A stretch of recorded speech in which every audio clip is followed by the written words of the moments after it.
Hey, what's up, guys? It's Tebow with FastByFew. We got our buddy Jay over here. How's it going? He's got a 2022 BMW S1000RR. All right, Jay, I am gonna pass it over to you, and you tell the people what you got done to this bad boy. It's got a few carbon parts on it. The front fender, the belly pan, the rear tire hugger and chain guard are full 6. The rest of the carbon, the clutch and engine covers, and the wings are RPM carbon. Alpha Racing chain adjusters, the full titanium Sparks Connex exhaust system. It's Bryn tuned stage 2 with the IAT relocation kit. Bryn tuning, velocity stacks, Sprint PO8 air filter. And what else? Driven block off plates. It's got the Light Tech frame sliders. Full 6 carbon fiber, the front brake air ducts. That's really about it. The Rismoa mirrors and the M billet package were already on the bike when I bought it. So The billet package looks cool. It's got the billet rear sets and brake levers, and the brake levers from BMW, these are the coolest brake levers I've ever seen from the factory. They're really nice folding, better than pretty much anything I've seen aftermarket, and the rear sets are beautiful. The only problem with this billet set is they only come in blue. Yeah, So, only blue. So. I have some. I got them in yesterday before I came to El Paso, but I got the Gillies tooling rear sets I'm going to put on it. Sweet. So a few things that we'll go over on this thing, that does have the Alpha Light Tech style chain adjusters. These are cool. You don't normally, these are 4 clicks equals a millimeter. So if you are a snob about setting your chain tension perfectly, you get perfect chain tension. Another cool thing about these is if you take the time to measure your axle, if you measure your axle from wheel center to swing arm center, you can actually set your wheel perfectly straight. A lot of people skip that step. Like, they think that these swing arms that are mass made, the lines are perfect, and that's never the case.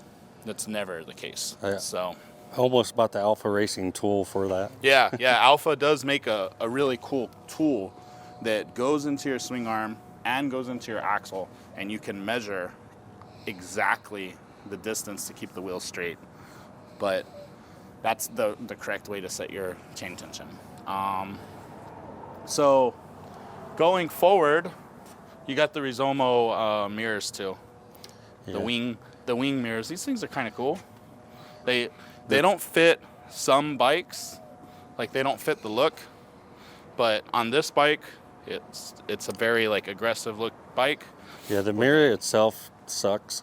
Yeah, I know the mirrors are worthless, but they look cool. But they look super cool. So, what's your future plans with the bike? I haven't decided if I was going to do full carbon or get the parts that aren't carbon on it wrapped. Okay. Still deciding on that, and then really just track days, and we go up in the canyons and ride. So nice.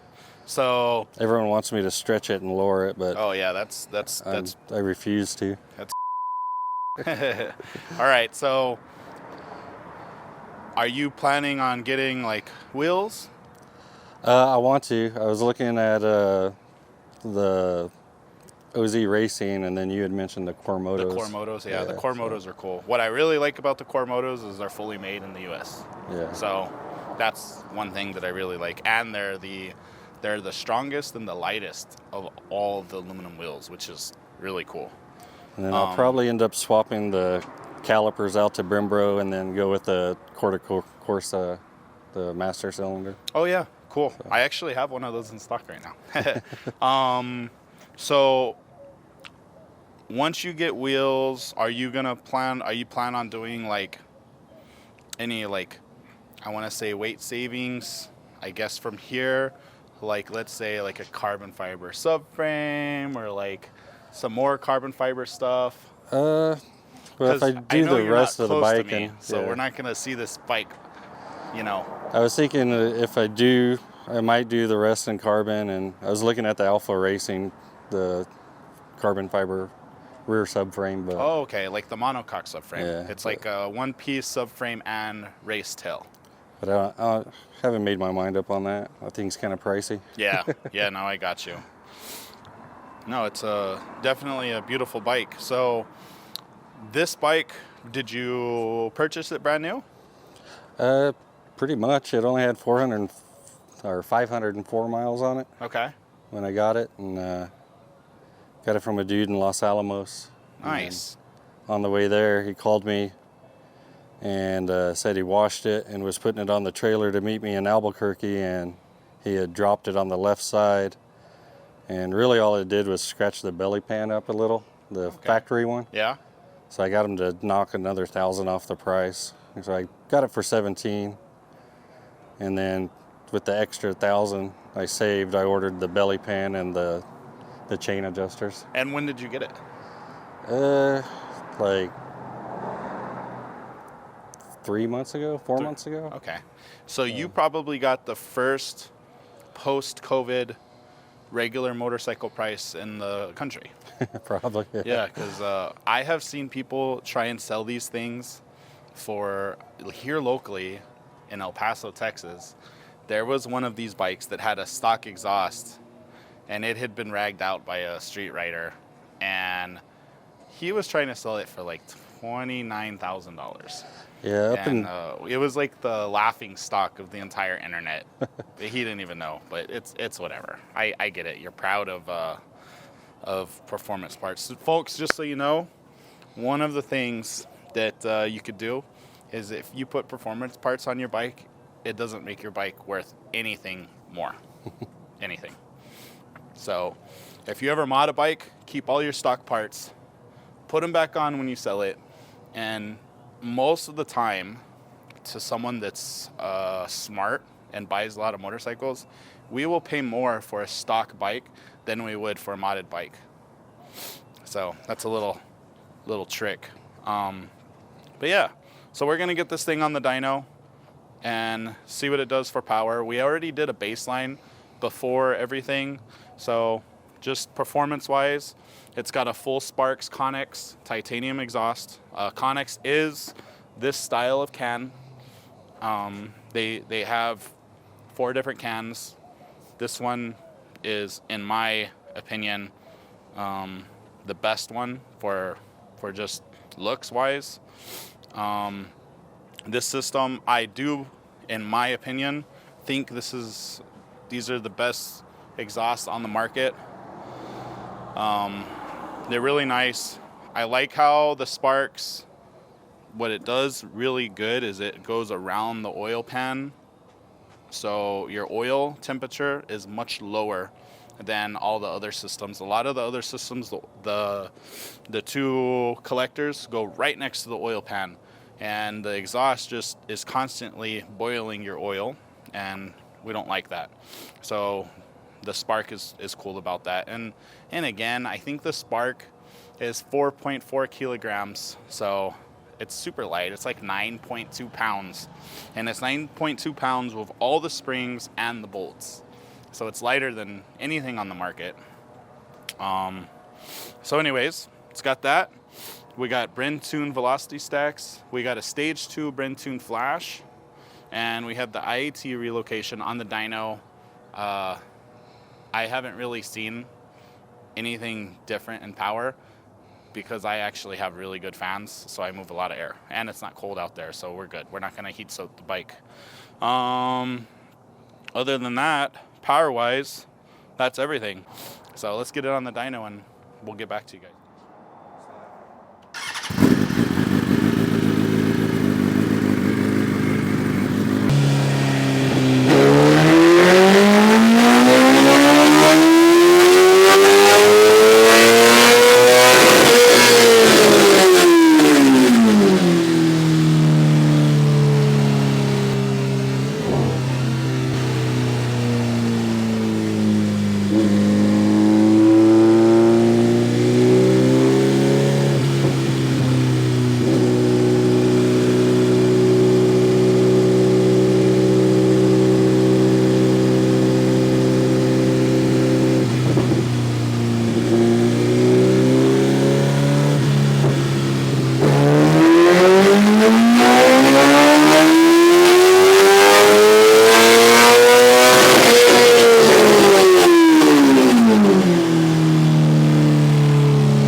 Alright guys, we just got done dynoing this bad boy. I will put like pictures throughout the video to compare everything, but basically I did 3 second gear pulls, I did 3 third gear, 3 fourth, 3 fifth, and 3 sixth, and we'll be able to compare the bike how it was stock versus how it is Bryn tune. And what I did is stock with the stock exhaust.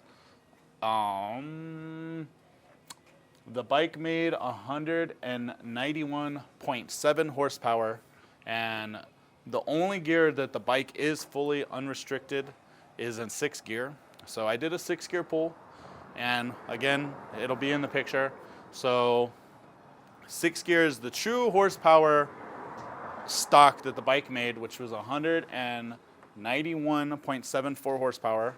So with a full Sparks and a full Bryn tune and a full stage 2 Bryn tune, velocity stacks, and an IAT relocation, the bike made basically 196 horsepower. So it gained about 4 horsepower. So there's not a lot of horsepower gain up top. Your majority of the gain is down low. So right at 8,000 RPM, the bike gained 10 horsepower, and it pretty much carries that 10 horsepower all the way up to about 12,000. And then after 12,000, it's only 4 horsepower all the way to the top. So we didn't see your typical big horsepower gain in 6th gear. Where you do see the majority of the horsepower gain is down low in your lower gears, like 1st gear, 2nd gear, 3rd gear. The bike makes full power, which is important for most people. So we'll go through and we'll do a comparison of 1st gear. We'll do a comparison of 2nd, 3rd, 4th, 5th, and 6th. So again, with the Bryn tune, you can see we got the rev limiter at 15,000 RPM now. and our torque went from 79.78 up to 83.69. So it gained a little bit of torque, and definitely makes more power. But yeah, there you go. Other thing on that rim tuning video with that 650 U2,